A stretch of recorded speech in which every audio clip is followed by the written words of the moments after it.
Chapter 20. Where nature shows the rough hand, the sons of men are apt to respond with kindred roughness. The amenities of life spring up only in mellow lands where the sun is warm and the earth fat. The damp and soggy climate of Britain drives men to strong drink. The rosy Orient lures to the dream splendors of the lotus. The big-bodied, white-skinned northern dweller, rude and ferocious, bellows his anger uncouthly and drives a gross fist into the face of his foe. The supple South sojourner, silken of smile and lazy of gesture, waits and does his work from behind, when no man looketh, gracefully and without offence.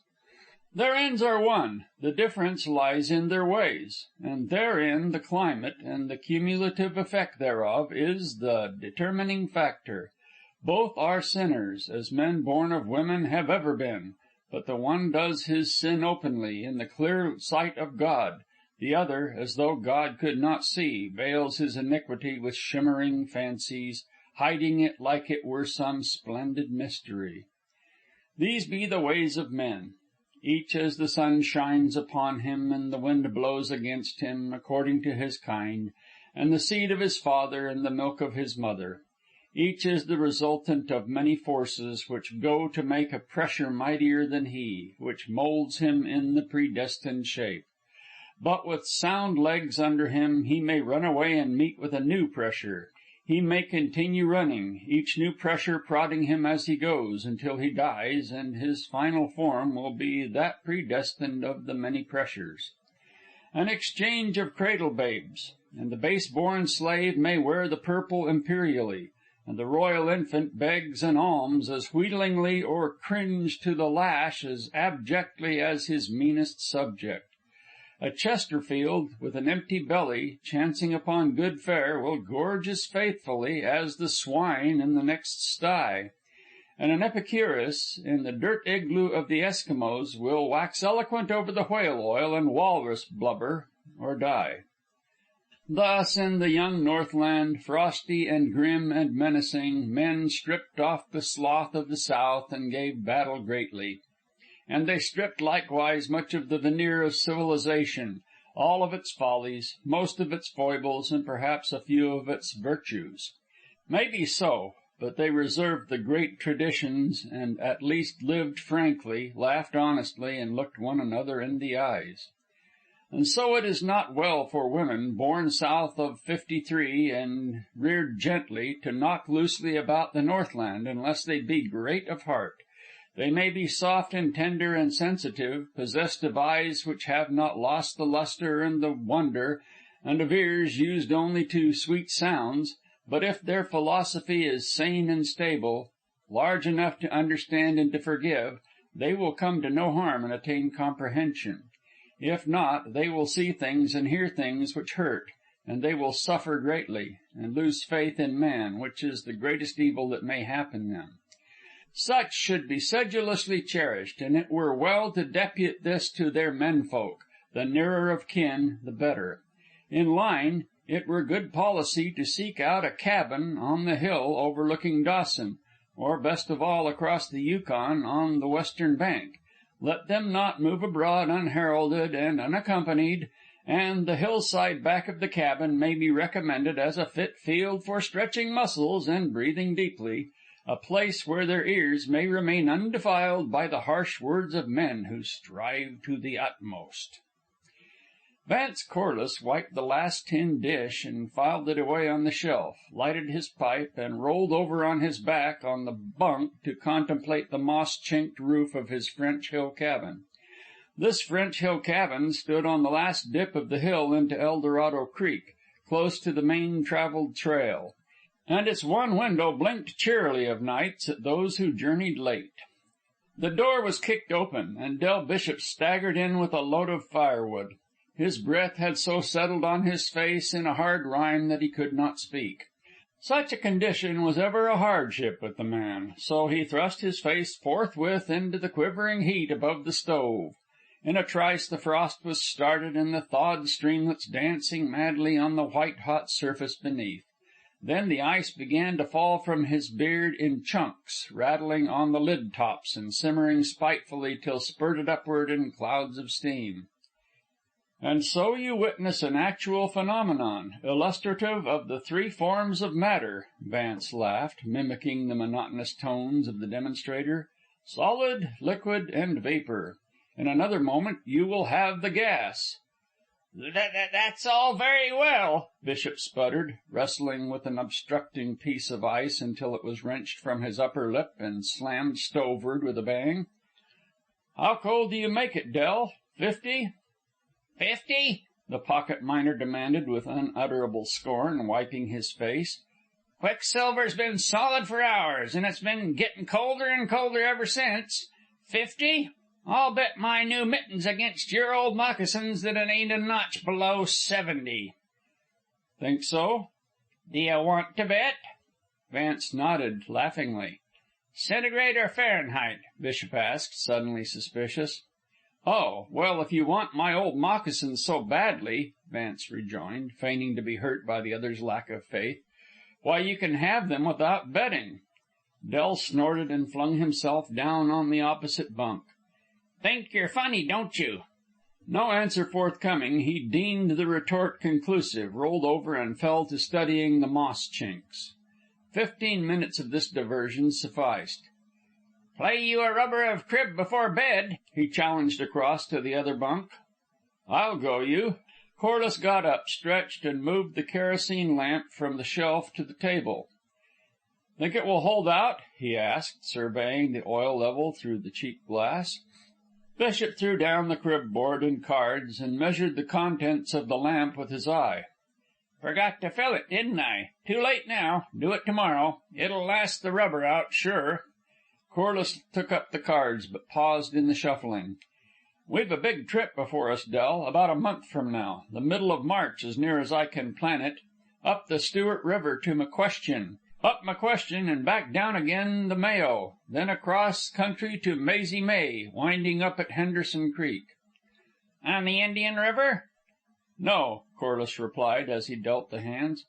"Just below where the Stewart taps the Yukon, and then back to Dawson before the ice breaks." The pocket miner's eyes sparkled. "Keep us hustlin'. But say, it's a trip, isn't it?" "Hunch?" "I've received word from the Parker outfit on the Mayo, and McPherson isn't asleep on Henderson. You don't know him. They're keeping quiet, and of course one can't tell, but—" Bishop nodded his head sagely, while Corliss turned the trump he had cut. A sure vision of a 24 hand was dazzling him when there was a sound of voices without, and the door shook to a heavy knock. "Come in," he bawled. "And don't make such a row about it. Look at that," to Corliss, at the same time facing his hand. 58, 15, 16, and 8 are 24. Just my luck." Corliss started swiftly to his feet. Bishop jerked his head about. 2 women and a man had staggered clumsily in through the door, and were standing just inside, momentarily blinded by the light. "By all the prophets! Cornell!" The pocket miner wrung the man's hand and led him forward. "You recollect Cornell, Corliss? Jake Cornell, 37½ Eldorado." "How could I forget?" the engineer acknowledged warmly, shaking his hand. "That was a miserable night you put us up last fall, about as miserable as the moose steak was good that you gave us for breakfast." Jake Cornell, hirsute and cadaverous of aspect, nodded his head with emphasis and deposited a corpulent demijohn on the table. Again he nodded his head and glared wildly about him. The stove caught his eye, and he strode over to it, lifted a lid, and spat out a mouthful of amber-colored juice. Another stride, and he was back. "Course I recollect the night," he rumbled, the ice clattering from his hairy jaws. "And I'm danged glad to see you, that's a fact." He seemed suddenly to remember himself, and added a little sheepishly, "Fact is, we're all danged glad to see you, ain't we, girls?" He twisted his head about and nodded his companions up. "Blanche, my dear, Mr. Corliss, it gives me pleasure to make you acquainted. Caribou Blanche, sir, Caribou Blanche." "Pleased to meet you." Caribou Blanche put out a frank hand and looked him over keenly. She was a fair-featured, blondish woman, originally not unpleasing of appearance, but now with lines all deepened and hardened as on the faces of men who have endured much weather-beat. Congratulating himself upon his social proficiency, Jake Cornell cleared his throat and marshaled the second woman to the front. "Mr. Corliss, the Virgin. I make you both acquainted." In response to the query in Vance's eyes, "Yes, the Virgin. That's all. Just the Virgin." She smiled and bowed, but did not shake hands. A toff was her secret comment upon the engineer, and from her limited experience she had been led to understand that it was not good form among toffs to shake hands. Corliss fumbled his hand, then bowed and looked at her curiously. She was a pretty, low-browed creature, darkly pretty, with a well-favored body, and for all the type was mean, he could not escape the charm of her over-brimming vitality. She seemed bursting with it, and every quick, spontaneous movement appeared to spring from very excess of red blood and superabundant energy. "Pretty healthy proposition, ain't she?" Jake Cornell demanded, following his host's gaze with approval. "None of your gammon, Jake," the Virgin snapped back, with lip curled contemptuously for Vance's especial benefit. "I fancy it'd be more in keeping if you'd look to poor Blanche there." "Fact is, we're plumb ding-dong played out," Jake said. "And Blanche went through the ice just down the trail, and her feet's like to freezin'." Blanche smiled as Corliss piloted her to a stool by the fire, and her stern mouth gave no indication of the pain she was suffering. He turned away when the Virgin addressed herself to removing the wet footgear, while Bishop went rummaging for socks and moccasins. "Didn't go in more'n to the ankles," Cornell explained confidentially. "But that's plenty a night like this." Corliss agreed with a nod of the head. "Spotted your light, and so we came. Don't mind, do you?" "Why, certainly not."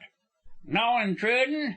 Corliss reassured him by laying hand on his shoulder and cordially pressing him to a seat. Blanche sighed luxuriously. Her wet stockings were stretched up and already steaming, and her feet basking in the capacious warmth of Bishop's sea-wash socks. Vance shoved the tobacco canister across, but Cornell pulled out a handful of cigars and passed them around.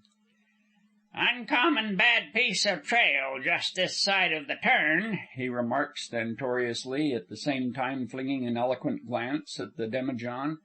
"Ice rotten from the springs, and no sign till you're into it." Turning to the woman by the stove, "How are you feeling, Blanche?" "Tony," she responded, stretching her body lazily and redisposing her feet, "though my legs ain't as limber as when we pulled out." Looking to his host for consent, Cornell tilted the demijohn over his arm and partly filled the 4 tin mugs in an empty jelly glass. "What's the matter with a toddy?" the Virgin broke in. "Or a punch? Got any lime juice?" she demanded of Corliss. "You have? Jolly!" She directed her dark eyes towards Dell. "'Ere you, Cookie. Trot out your mixing pan and sling the kettle for 'ot water. Come on, all hands. Jake's treat, and I'll show you 'ow. Any sugar, Mr. Corliss? And nutmeg? Cinnamon, then? Okay, it'll do. Lively now, Cookie."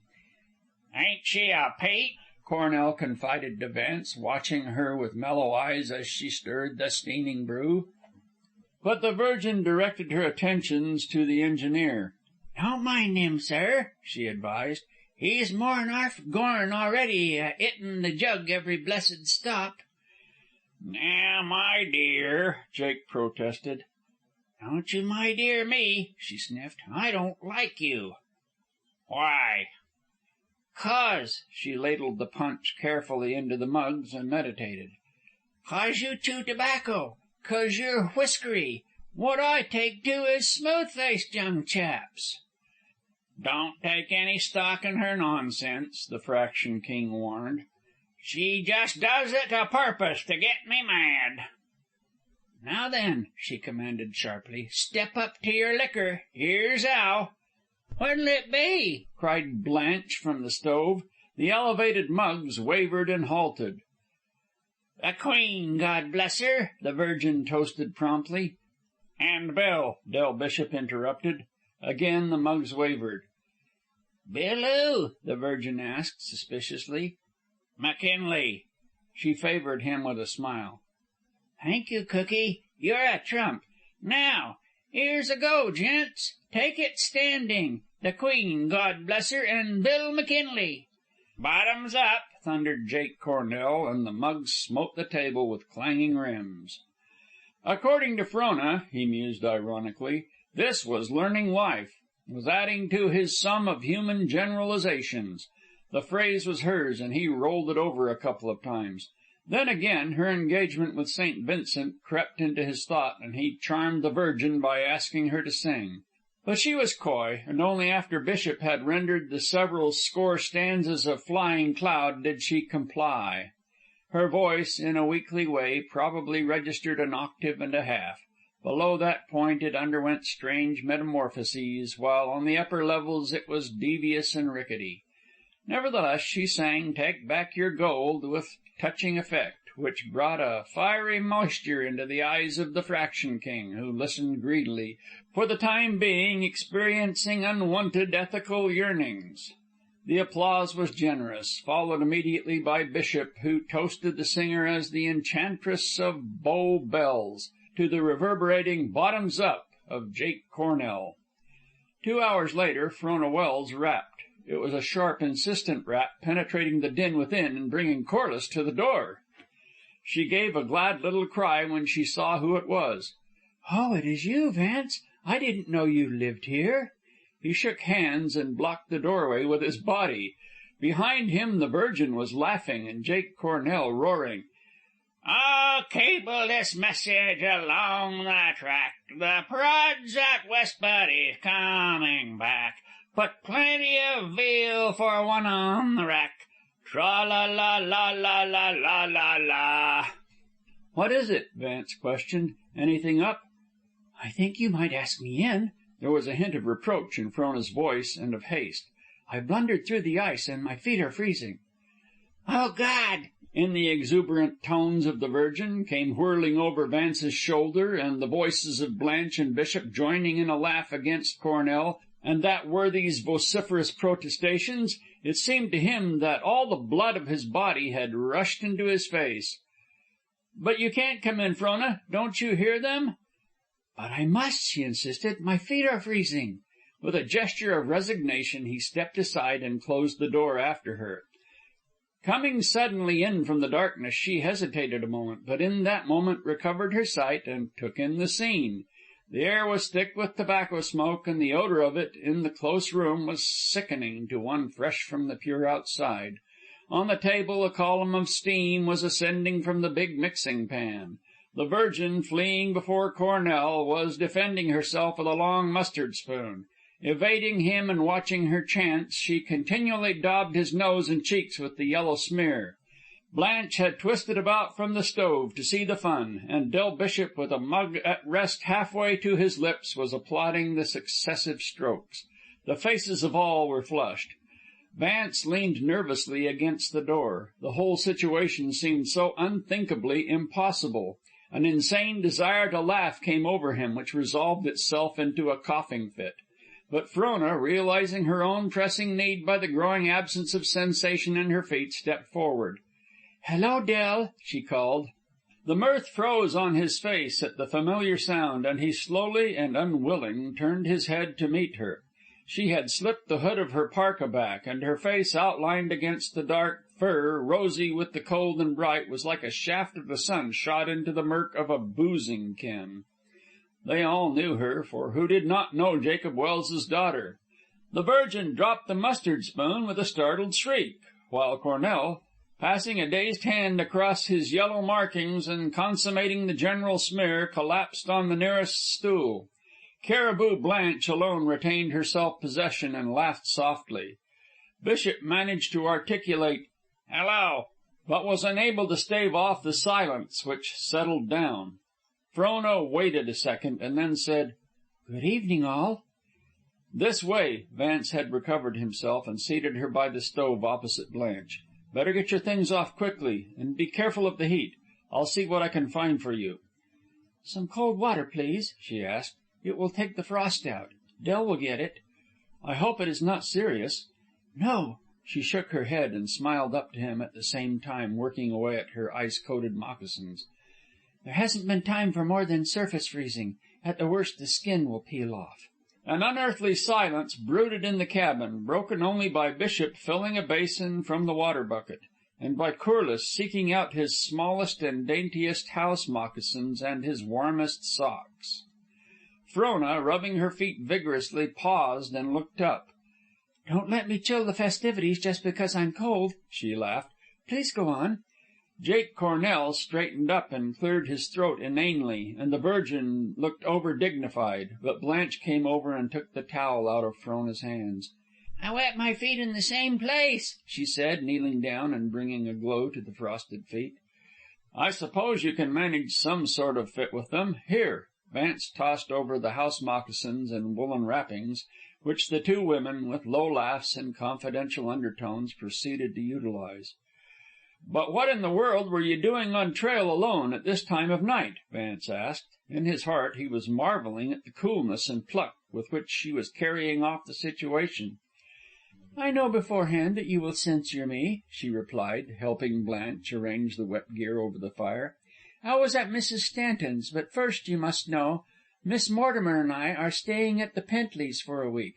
Now, to start fresh again, I intended to leave Mrs. Stanton's before dark, but her baby got into the kerosene. Her husband had gone down to Dawson, and, well, we weren't sure of the baby up to half an hour ago. She wouldn't hear of me returning alone, but there was nothing to fear, only I had not expected soft ice in such a snap." "How'd you fix the kid?" Del asked, intent on keeping the talk going now that it had started. "Chewing tobacco." And when the laughter had subsided, she went on. "There wasn't any mustard, and it was the best I could think of. Besides, Matt McCarthy saved my life with it once, down at Dyea, when I had the croup. But you were singing when I came in," she suggested. "Do go on." Jake Cornell hawed prodigiously. "And I got done." "And you, Dell, sing Flying Cloud as you used to coming down the river." "Oh, he has," said the Virgin. "Then you sing. I am sure you do." She smiled into the Virgin's eyes, and that lady delivered herself of a coaster ballad with more art than she was aware. The chill of Frona's advent was quickly dissipated, and song and toast and merriment went round again. Nor was Frona above touching lips to the jelly glass in fellowship, and she contributed her quota by singing Annie Laurie and Ben Bolt.